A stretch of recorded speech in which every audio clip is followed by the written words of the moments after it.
You're watching News at Prime. Let's get into this conversation now. Pupils at the Tanganani Primary School in Diepsloot will have to wait for much longer to start schooling this year. The more than 200 pupils' excitement to go back to class after their school finally opened its doors on Monday was short-lived. This as the school did not have teachers and had only placed the adverts on the day of the opening of the school. To tell us more about what happened and what's being done to try and salvage the situation, we're joined by the Gauteng Education MEC, Matome Chiloane. MEC, good evening to you, and thank you very much for your time. Let's start with whether indeed the reports are correct. I'm referencing the Sowetan article this morning, which says this school opened its doors without teachers. No, good evening to your viewers. On the first day, we have what we call facilitator subject specialists from the districts that are at the school to start the teaching process. We have not appointed the educators that will be stationed there full time, but there are educators on site teaching the learners. Now, the educators posts that were advertised, we will be concluding with them by end of May. So they will have those teachers that will be there. But in the interim, there are educators which are subject specialists from the districts that are at the school now, every day teaching specific subjects. So the important aspect would have been, was there no teacher in front of learners in the morning? Then it would be a different question all in all. There was an educator in front of learners. Yeah. Is the school open as we speak? Yes, the school is open. We currently have about 185 learners on site. And yes, there's still some construction work that's continuing. So that will delay the rest of the kids that we have placed at different schools while we conclude. So we should be done with the construction work by end of next week. I mean, fully, meaning the work that is left now. We're talking about paving, concluding the paving work, concluding the connection of water there.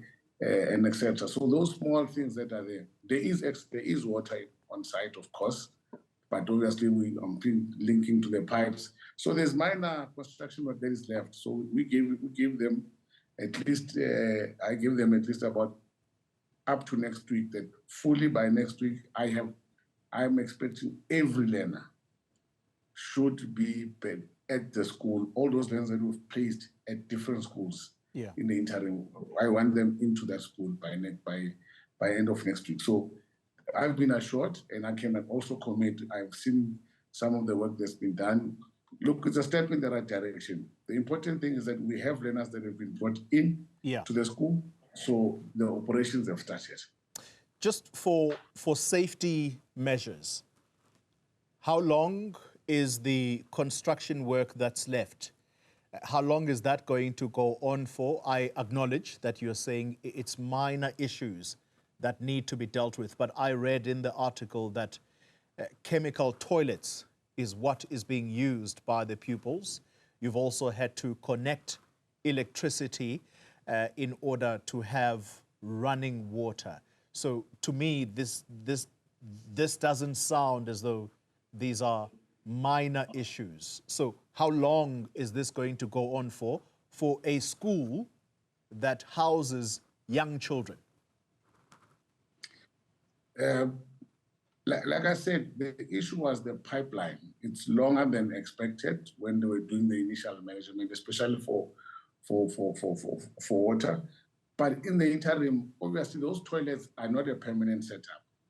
They are there in the interim for the learners that are present at the school. They are quite reputable, they are quite decent chemical toilets. Learners can use them. But however, the final one, we are concluding it. We should be done by end of the week. They should have functioning toilet We will have functioning toilets by then. In terms of electricity, there was a bit of issue of connection taking place, but the generator is on site. So there is power on site that is there. So all these are temporary intervention that we've put in place to ensure that schools begins to run. Yeah. Pavement is also minor. It's just a conclusion of building the pavement, because kids can't be working on dust, so that when we get to the rainy season, then we have a problem. So we're fixing on that so that the school can be properly habitable, of which even yourself as the media, you go there, you can actually see that in terms of infrastructure, these kids have an infrastructure in place that is habitable, that is good and conducive for teaching and learning. Okay, and I'm asking these questions, MEC, not because I'm trying to trivialize this issue. This is an important matter.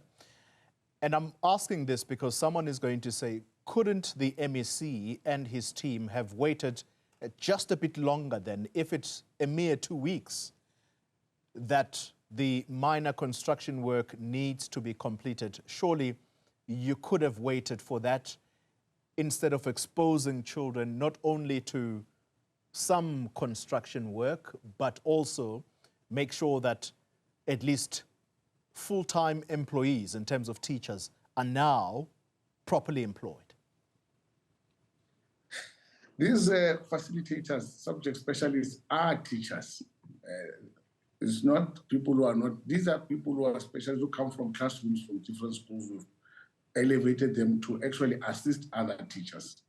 So those are, it's proper people who are teaching and assisting our learners in the school.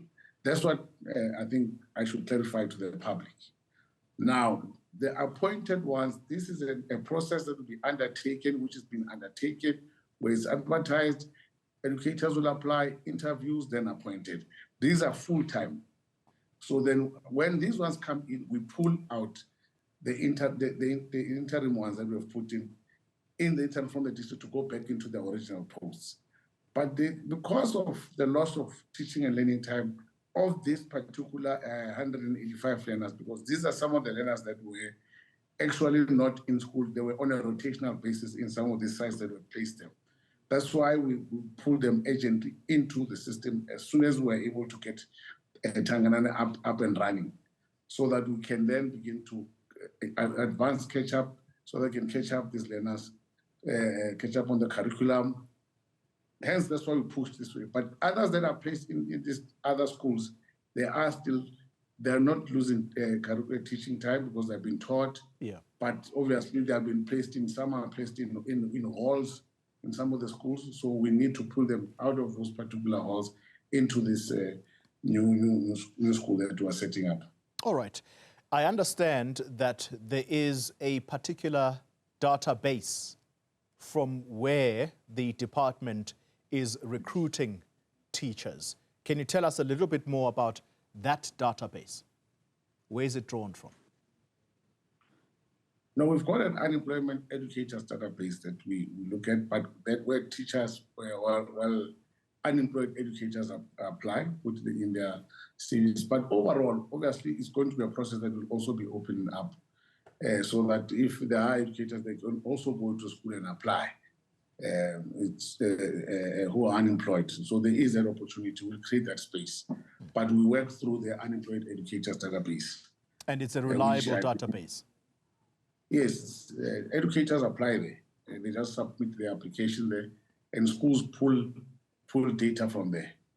But it does not exclude that anyone external can come in and also apply, because it's a vacancy. It's a public vacancy. So it is accessible to also to those educators as well.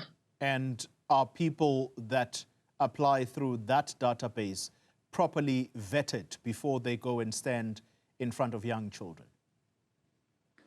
Every new employee and educators that we employ now, we vet them before we employ them. That includes even general assistants in schools. We vet them before we give them offer them any work opportunity. So that's what we do, we vet. Yeah. Especially educators, we vet. Yes, that's what we do.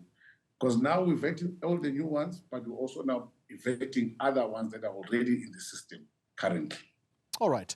MEC, while I still have you, can I get your thoughts and what measures you are putting in place?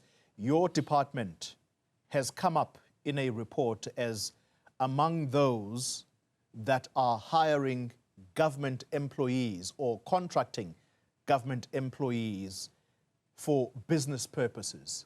Is that happening within your department? And if so, what are you doing about it? No, we have received the report, and that report obviously I led around 120 so that our employees have been linked and suspected to be doing business with state. So once we get that report and also the officials that have been flagged, we then go on our own internal investigation to obviously ensure that we're able to get enough evidence. And if there is enough evidence and we're able to prove that this employee has been doing business with government, then consequence management will then unfold. Yes, we have received it. And remember, one of the things that should be noted is that the size of the department, you'll see, it's obviously it's big, but most of these issues that have been flagged by Gauteng Ethics Center is that it's mostly educators or employees rather at school level. So it can be either deliberate or,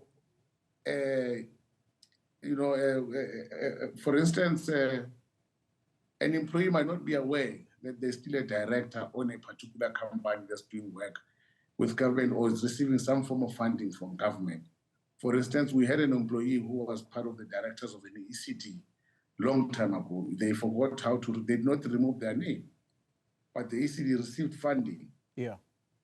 So in such a way, you can see that with an advocacy matter that we need to then also teach employees, have an advocacy program around that aspect. But there are those that deliberately, they are directors or they are directors of companies and they're doing business, not necessarily in Gauteng. Remember, they're not saying that business is being done in the department. They're saying they're doing business with government, meaning across the country. They could be doing business in Limpopo, for example. So let's focus the attention. Let's focus the attention on Gauteng. Do you have a number of these employees that are doing business with government? Because that is illegal, and those people should face the law. Definitely. That's why we said the reporters coming to us were then investigating, because remember, they flagged and gave us details. We need to then go and prepare. If there are charge sheets that should be prepared, we need to go and prepare it. So for us to prepare it, we need additional information so that we are then able to prepare the charge sheet, then we can charge them and put them through a prosecutorial process that can have any outcome ranging from suspension to dismissal. Do you have a time frame within which to do all of this? No, we're working. It's already with our God. All right. Looks like we have lost the MEC of Education in Gauteng, Matome Chiloane, but we were just concluding the conversation, just needing to get the timelines, because for people to be held accountable, there's got to be a time frame. All right, but at least you got the gist of the conversation.